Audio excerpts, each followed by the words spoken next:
Paz do Senhor para todos. Queremos falar em relação a profecias acerca de Jesus e o seu cumprimento, Jesus, sabemos que a história de Jesus não começa em Gênesis, e sim na eternidade, porque Jesus é o Cordeiro que foi morto antes da fundação do mundo. Então é uma história que começa lá na eternidade. Mas vamos falar das profecias bíblicas que falam acerca de Jesus no Antigo Testamento e o seu cumprimento no Novo Testamento. Em Gênesis capítulo 3, versículo 15, Deus falando para Adão, ele diz: da semente da mulher nasceria um que feriria a cabeça da serpente. E essa semente da mulher é Cristo, que nasceu de uma mulher. Em Isaías capítulo 7, versículo 14, diz: eis que uma virgem conceberá e dará à luz a um filho, e será o seu nome Emanuel, que traduzido é Deus conosco, uma profecia também bíblica, do Antigo Testamento. Salmo 2, versículo 7, diz que ele seria gerado por Deus. Tu és o meu filho, eu hoje te gerei. É uma profecia falando acerca de Jesus, que foi gerado por obra e graça do Espírito Santo. Em Miqueias capítulo 5, versículo 2, diz assim: tu, Belém, Efrata, posto de pequenos entre milhares de Judá, de ti sairá o que será Senhor em Israel, e cujas as origens são desde os tempos antigos, desde os dias da eternidade. Então, a profecia bíblica falando acerca do Senhor, do Salvador, que nasceria em Belém. E Isaías 9:6 diz assim: o menino nasceu, o filho se nos deu, e o principado estava sobre os seus ombros, e o seu nome será maravilhoso, conselheiro, Deus forte, Pai da eternidade e príncipe da paz. Profecia também do Messias, do Cristo. Salmo 118, versículo de número 26, fala da entrada triunfal de Jesus, que diz: bendito é aquele que vem em nome do Senhor, nós vos bendizemos desde a casa do Senhor. Zacarias 9:9, capítulo 9, versículo 9, diz: alegra-te muito, ó filha de Sião, exulta, ó filha de Jerusalém, eis que o teu rei virá a ti justo e salvador, pobre e montado sobre um jumento, sobre um asninho, filho de jumenta. Teve cumprimento em Mateus capítulo 21, versículo de número 7, que trouxeram a jumenta e o jumentinho, e sobre eles puseram as suas vestes, fizeram assentar em cima. Aí na entrada triunfal de Jesus teve o cumprimento dessas profecias. A purificação do templo, Isaías capítulo 56, versículo 7, diz que a minha casa será chamada casa de oração. Teve o cumprimento ali, quando Jesus expulsou os cambistas, Mateus 21:13, e disse-lhe: está escrito, a minha casa será chamada casa de oração, mas vós tendes convertido em covil de ladrões. Sua rejeição, Salmo 118, versículo 22, a pedra que os edificadores rejeitaram tornou-se a cabeça de esquina.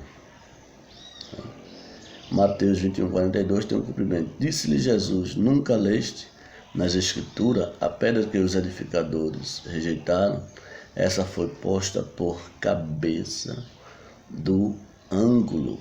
Pelo Senhor foi feito isso e é maravilhoso aos nossos olhos. Jesus falou em relação a esta pedra que é ele, quando ele disse a Pedro: Pedro, tu és pedra, tu és pedra, tu és pedrinha, tu és Pedro. Pedro significa fragmentos de pedra. E sobre esta pedra edificarei a minha igreja. E esta pedra fala-se de uma rocha, e esta rocha é Cristo. E nós estamos edificados nele, na grande rocha que é Cristo. Em Atos capítulo 4, versículo 11, Efésios 12, 20, 1 Pedro 2, 6 a 7, fala também desta pedra que foi rejeitada, e esta pedra é Cristo. O abandono pelos discípulos, em Zacarias 13, 7, a parte B do versículo, diz: fere o pastor e espalhar-se-ão as ovelhas, mas volverei a minha mão para os pequenos. Uma profecia que seus discípulos iam se afastar de Jesus por algum momento, em relação que Jesus ia ser crucificado, e eles se espalharam. Em Mateus 26, 31 diz assim: então Jesus lhe disse: todos vós esta noite vos escandalizareis em mim, porque está escrito: ferirei o pastor e as ovelhas do rebanho se dispersarão. Então, o cumprimento da palavra de Deus. A repartição das vestes de Jesus, como repartiram, está escrito no Salmo 22, 18: reparte entre si as minhas vestes e lançam sorte sobre a minha túnica. Lucas 23, 34 é o cumprimento. E dizia Jesus: Pai, perdoa-lhes, porque não sabem o que fazem. E repartindo as suas vestes, lançaram sorte. Mateus 22, 35, está em Marcos capítulo 15, versículo 22 a 41. Então, lançaram sorte sobre as vestes de Jesus, é o cumprimento da palavra de Deus. O seu brado está em Salmo 22, versículo 1. Deus meu, por que me desamparaste? Até esse brado está escrito em Mateus 27, 46. O cumprimento, E perto da hora nona é 3 horas da tarde, exclamou Jesus em alta voz, dizendo: Eli, Eli, lama sabachthani. Isto é: Deus meu, por que me desamparaste? Então, o cumprimento da palavra de Deus. Ele seria exaltado. Isaías 52, 13. Eis que o meu servo operará com prudência, será engrandecido e elevado, e muito sublime. Também Filipenses, o apóstolo Paulo escrevendo aos Filipenses, capítulo 2, versículo 9, diz: pelo que também Deus o exaltou soberanamente e lhe deu um nome que é acima, que é sobre todos os nomes. Cumprimento da palavra de Deus. Seria desfigurado, Isaías 52, 14, 53, 2, diz que ele seria desfigurado. 52, 14 diz: a sua aparência estava tão desfigurada, mais que de outro qualquer. Ali na crucificação, até chegar na crucificação, Jesus estava desfigurado, muito sangue, esbofeteado. Isso é o cumprimento da palavra de Deus. 53 e 2 diz assim: não tinha parecer nem formosura, e olhando nós para ele, nenhuma beleza víamos para ele que o desejássemos. Nenhuma beleza havia, para que o desejássemos.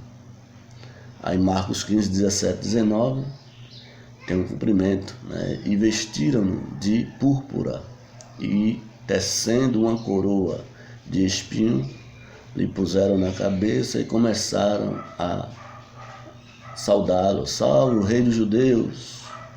E feriram a cabeça com uma cana e cuspiram nele, e posto de joelho, o adoraram. Então a gente observa aí o cumprimento da palavra de Deus, como é verdade a palavra do Senhor, né? Glória a Deus.